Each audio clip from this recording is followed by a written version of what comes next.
ಇನ್ನು ಕಾಂಗ್ರೆಸ್ನ ಒಂದು ಮನೆಗೆ ಬರೋದಾದ್ರೆ ಸಿಎಂ ದೆಹಲಿ ಯಾತ್ರೆ ಬೆನ್ನಲ್ಲೇ ಕಾಂಗ್ರೆಸ್ನಲ್ಲಿ ಕ್ರಾಂತಿಯ ಮಾತು ಆರಂಭ ಆಗಿದೆ. ಸಿದ್ದರಾಮಯ್ಯ ಹಾಗೂ ವರಿಷ್ಠರ ಭೇಟಿ ಬಳಿಕ ಬದಲಾವಣೆಯ ಬಾಂಬ್ ಸಿಡಿತಾ ಇದೆ. ಮುಖ್ಯಮಂತ್ರಿಗಳ ದೆಹಲಿ ಯಾತ್ರೆ ಬೆನ್ನಲ್ಲೇ ಕಾಂಗ್ರೆಸ್ನಲ್ಲಿ ಕ್ರಾಂತಿ ಮಾತು ಸಂಚಲನ ಉಂಟು ಮಾಡುತ್ತಿದೆ. ಸಚಿವ ಕೆಎನ್ ರಾಜಣ್ಣ ಅವರ ಹೇಳಿಕೆ. ಆಗಸ್ಟ್ ಸೆಪ್ಟೆಂಬರ್ನಲ್ಲಿ ಬದಲಾವಣೆ ಆಗುತ್ತೆ ಅಂತ ಕೆಎನ್ ರಾಜಣ್ಣ ಹೇಳಿದ್ದಾರೆ. ಸಿಎಂ ಅತ್ಯಾಪ್ತ ಕೆಎನ್ ರಾಜಣ್ಣ ಅವರಿಂದಲೇ ಈ ಸ್ಫೋಟಕ ಮಾತು ಬಂದಿರೋದು ಒಂದಷ್ಟು ಚರ್ಚೆಗೆ ಕಾರಣ ಆಗಿದೆ. ಕೆಪಿಸಿಸಿ ಅಧ್ಯಕ್ಷರ ಬದಲಾವಣೆ ಆಗುತ್ತೋ ಇಲ್ಲ ಸಂಪುಟ ಪುನರ್ರಚನೆ ಆಗುತ್ತೋ, ಸಂಪುಟ ಪುನರ್ರಚನೆ ವೇಳೆ ಹೆಚ್ಚುವರಿ ಡಿಸಿಎಂ ಹುದ್ದೆಗಳೇನಾದರೂ ಸೃಷ್ಟಿಯಾಗ್ತಾವ? ಕೆಎನ್ ರಾಜಣ್ಣ ಅವರು ಹೇಳಿದಂತೆ ಅಕ್ಟೋಬರ್ನಲ್ಲಿ ಈ ಕ್ರಾಂತಿ ಫಿಕ್ಸಾ ಅಂತ. ಕಾಂಗ್ರೆಸ್ನಲ್ಲಿ ಎಲ್ಲವೂ ಸರಿ ಇಲ್ಲ ಅನ್ನುವಂಥದ್ದು ಬಹಳ ಸ್ಪಷ್ಟವಾಗಿ ಗೊತ್ತಾಗಿದೆ. ಒಂದು ಕಡೆ ಸ್ವಪಕ್ಷದ ಶಾಸಕರುಗಳೇ ಅಸಮಾಧಾನ ಹೊರ ಹಾಕ್ತಾ ಇದ್ದಾರೆ, ಅನುದಾನ ಸಿಕ್ಕಿಲ್ಲ, ಮತ್ತೊಂದು ಅಂತ ಹೇಳಿ. ಇನ್ನು ಕೆಎನ್ ರಾಜಣ್ಣ ಅವರು ಮುಖ್ಯಮಂತ್ರಿಗಳ ಅತ್ಯಾಪ್ತ ವಲಯದಲ್ಲಿ ಗುರುತಿಸ್ಕೊಂಡಿರೋರು, ಅತ್ಯಾಪ್ತರು ಕೂಡ ಹೌದು. ಪವರ್ ಸೆಂಟರ್ಗಳು ಜಾಸ್ತಿ ಆಗಿದೆ, ಲೆಕ್ಕಕ್ಕಿಲ್ದಷ್ಟಾಗಿದೆ, ನೋಡೋಣ ಬದಲಾವಣೆ ಆಗುತ್ತೆ ಅಂತ ಹೇಳಿದ್ದಾರೆ. ಅಕ್ಟೋಬರ್ಗೆ ಸಿದ್ದರಾಮಯ್ಯ ಸಿಎಂ ಆಗಿ 2.5 ವರ್ಷ ಪೂರ್ಣ ಆಗುತ್ತೆ. ಪವರ್ ಶೇರಿಂಗ್ ಒಪ್ಪಂದದಂತೆ ಡಿಕೆಶಿಗೆ ಪಟ್ಟಾಭಿಷೇಕ ಆಗುತ್ತಾ? ಡಿಕೆಶಿ ಪರ ಬ್ಯಾಟ್ ಬೀಸ್ತಾ ಇರೋ ಮಲ್ಲಿಕಾರ್ಜುನ ಖರ್ಗೆ, ಸುರ್ಜೇವಾಲಾ. ಸಿಎಂ ದೆಹಲಿ ಭೇಟಿ ವೇಳೆ ಅಧ್ಯಕ್ಷರ ಬದಲಾವಣೆ ಬಗ್ಗೆ ಚರ್ಚೆ ಏನಾರು ನಡೆದಿದೆಯಾ? ಕೆಸಿ ವೇಣುಗೋಪಾಲ್ ಜೊತೆ ಗಂಭೀರ ಚರ್ಚೆಯನ್ನ ಮುಖ್ಯಮಂತ್ರಿಗಳು ನಡೆಸಿದಾರಾ? ರಾಹುಲ್ ಗಾಂಧಿ ಅವರ ತೀರ್ಮಾನಕ್ಕೆ ಸಿದ್ದು ಅಂಡ್ ಟೀಮ್ ಕಾಯ್ತಿದೆಯಾ? ಮತ್ತೊಂದು ಕಡೆ ಸಿದ್ದರಾಮಯ್ಯ ಅವರ ಆಪ್ತ ಸಚಿವರು ಫುಲ್ ಆಕ್ಟಿವ್ ಆಗಿಬಿಟ್ಟಿದ್ದಾರೆ. ನಿನ್ನೆ ಪ್ರಮುಖ ಸಚಿವರಿಂದ ಮುಖ್ಯಮಂತ್ರಿಗಳನ್ನ ಭೇಟಿ ಮಾಡಿ ರಹಸ್ಯ ಮಾತುಕತೆ ಕೂಡ ನಡೆದಿದೆ.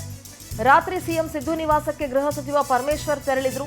45 ನಿಮಿಷ ದೆಹಲಿ ಭೇಟಿ ಗುಟ್ಟಿನ ಬಗ್ಗೆ ಕ್ಲೋಸ್ ಡೋರ್ ಮೀಟಿಂಗ್ ನಡೆದಿದೆ ಅಂತ ಹೇಳಲಾಗ್ತಾ ಇದೆ. ಈ ಅಕ್ಟೋಬರ್ಗೆ ಮುಖ್ಯಮಂತ್ರಿಗಳು ಸಿಎಂ ಆಗಿ, ಸಿದ್ದರಾಮಯ್ಯ ಅವರು ಮುಖ್ಯಮಂತ್ರಿಗಳಾಗಿ ಸಿಎಂ ಆಗಿ 2.5 ವರ್ಷ ಪೂರ್ಣ ಆಗುತ್ತೆ. ಆ 2.5 ವರ್ಷಗಳ ನಂತರ ಪವರ್ ಶೇರಿಂಗ್ ಅಂತ ಏನಿತ್ತು ಅದು ನಿಜವಾಗ್ಲೂ ಕಾರ್ಯರೂಪಕ್ಕೆ ಬರುತ್ತಾ? ಒಂದ್ ಕಡೆ ಮಲ್ಲಿಕಾರ್ಜುನ್ ಖರ್ಗೆ, ಸುರ್ಜೇವಾಲಾ ಅವರು ಡಿಕೆ ಶಿವಕುಮಾರ್ ಪರವಾಗಿ ಒಲವನ್ನ ತೋರಿಸ್ತಾ ಇದ್ದಾರೆ. ಇನ್ನೊಂದು ಕಡೆ ಮುಖ್ಯಮಂತ್ರಿಗಳ ಆಪ್ತ ವಲಯದಲ್ಲಿ ಗುರುತಿಸಿಕೊಂಡಿರುವಂತಹ ಸಚಿವರುಗಳು ಆಕ್ಟಿವ್ ಆಗಿದ್ದಾರೆ, ಕ್ಲೋಸ್ ಡೋರ್ ಮೀಟಿಂಗ್ಗಳನ್ನು ನಡೆಸಿದ್ದಾರೆ. ಹಾಗಾದ್ರೆ ನಿನ್ನೆ ರಾಜಣ್ಣ ಅವರು ಏನು ಮಾತಾಡಿದ್ರು ಅಂತ ಒಂದ್ಸಲಿ ಕೇಳಿಸ್ಕೊಂಬೋಣ.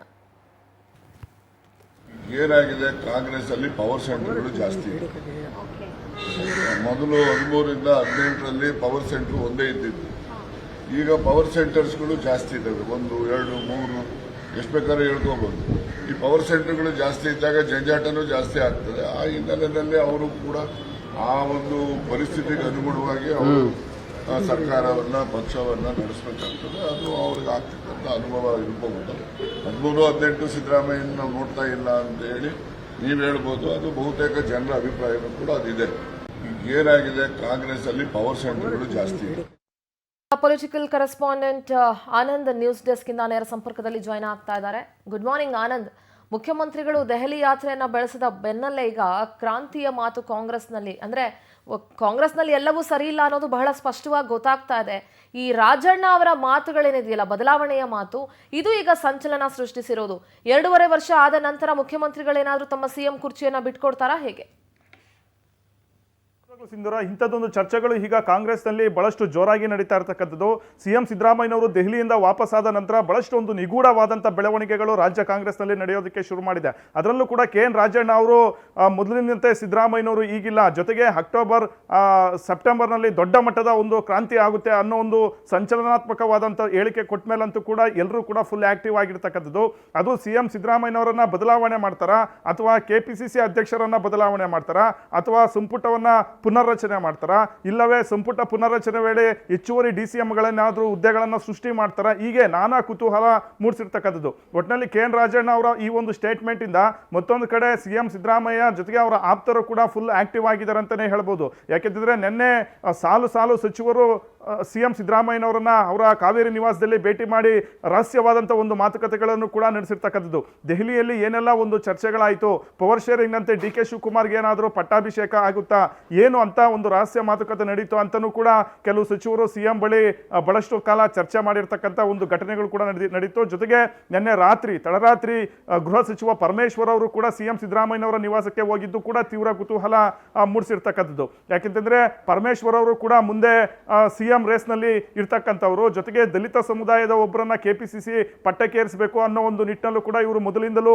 ಸರ್ಕಸ್ ಅನ್ನ ನಡೆಸ್ತಾ ಇದ್ದಾರೆ. ಈ ಬೆಳವಣಿಗೆಗಳ ನಡುವೆ ಸಿಎಂ ಸಿದ್ದರಾಮಯ್ಯನವರ ನಿವಾಸಕ್ಕೆ ಪರಮೇಶ್ವರ್ ಅವರು ತೆರಳಿ ಸುಮಾರು 45 ನಿಮಿಷಗಳ ಕಾಲ ಕ್ಲೋಸ್ ಡೋರ್ ಮೀಟಿಂಗ್ ನಡೆಸಿರ್ತಕ್ಕಂಥದ್ದು ಕೂಡ ತೀವ್ರ ಕುತೂಹಲಕ್ಕೆ ಕಾರಣ ಆಗಿರ್ತಕ್ಕಂಥದ್ದು. ಸದ್ಯ ಈ ಒಂದು ಬೆಳವಣಿಗೆಗಳನ್ನ, ಈ ಒಂದು ಸಚಿವರ ಒಂದು ನಡವಳಿಕೆಗಳನ್ನ, ಇವರ ಒಂದು ಸ್ಟೇಟ್ಮೆಂಟ್ಗಳನ್ನ ಗಮನಿಸಿದಂಥ ಸಂದರ್ಭದಲ್ಲಿ ಖಂಡಿತವಾಗ್ಲೂ ಅಕ್ಟೋಬರ್ ಅಥವಾ ನವೆಂಬರ್ ಒಳಗಡೆ ರಾಜ್ಯ ಕಾಂಗ್ರೆಸ್ನಲ್ಲಿ ದೊಡ್ಡ ಮಟ್ಟದ ಬದಲಾವಣೆ ಆಗ್ತಕ್ಕಂಥ ಎಲ್ಲ ಒಂದು ಮುನ್ಸೂಚನೆಗಳನ್ನು ಕಾಡ್ತಾ ಇರ್ತಕ್ಕಂಥದ್ದು. ಮತ್ತೊಂದು ಕಡೆ ಕೆಪಿಸಿಸಿ ಅಧ್ಯಕ್ಷರ ಬದಲಾವಣೆ ಆಗಬೇಕು ಅಂತ ಈಗಾಗಲೇ ಸಿಎಂ ಸಿದ್ದರಾಮಯ್ಯನವರೇ ಖುದ್ದು KC ವೇಣುಗೋಪಾಲ್ ಜೊತೆ ಮಾತನಾಡಿದ್ದಾರೆ. ಹೈಕಮಾಂಡ್ಗೂ ಕೂಡ ಒತ್ತಾಯ ಮಾಡ್ತಾ ಇದ್ದಾರೆ ಅನ್ನೊಂದು ಮಾಹಿತಿಗಳು ಕೂಡ ಲಭ್ಯವಾಗಿರ್ತಕ್ಕಂಥದ್ದು. ಹಾಗೇನಾದ್ರೂ ಆದ್ರೆ ಮುಂದೆ ಯಾರಿಗೆ ಕೆಪಿಸಿಸಿ ಪಟ್ಟಾಭಿಷೇಕ ಮಾಡಬೇಕು ಅನ್ನೊಂದು ನಿಟ್ಟಿನಲ್ಲೂ ಕೂಡ ಚರ್ಚೆಗಳು ನಡೀತಾ ಇದೆ.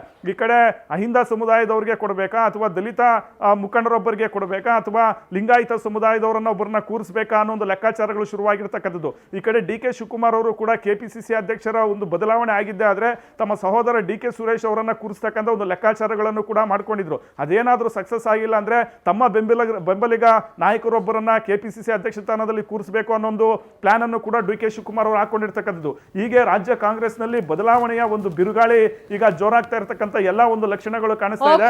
ಅದರಲ್ಲೂ ಈಗ ಸಿಎಂ ಸಿದ್ದರಾಮಯ್ಯನವರು ಮತ್ತೆ ಅವರ ಆಪ್ತ ಬಣ ಬಹಳಷ್ಟು ಒಂದು ಆಕ್ಟಿವ್ ಆಗಿ DK ಶಿವಕುಮಾರ್ ಅವರಿಗೆ ಕೌಂಟರ್ ಕೊಡ್ತಕ್ಕಂಥ ಮತ್ತೆ ಪ್ರತಿಯೊಂದು ವಿಚಾರದಲ್ಲೂ ಕೂಡ ಒಂದು ಕೈ ಮೇಲಾಗ್ತಕ್ಕಂಥ ಎಲ್ಲಾ ರೀತಿಯ ರಣತಂತ್ರಗಳನ್ನ ರೂಪಿಸ್ತಾ ಇರ್ತಕ್ಕಂಥ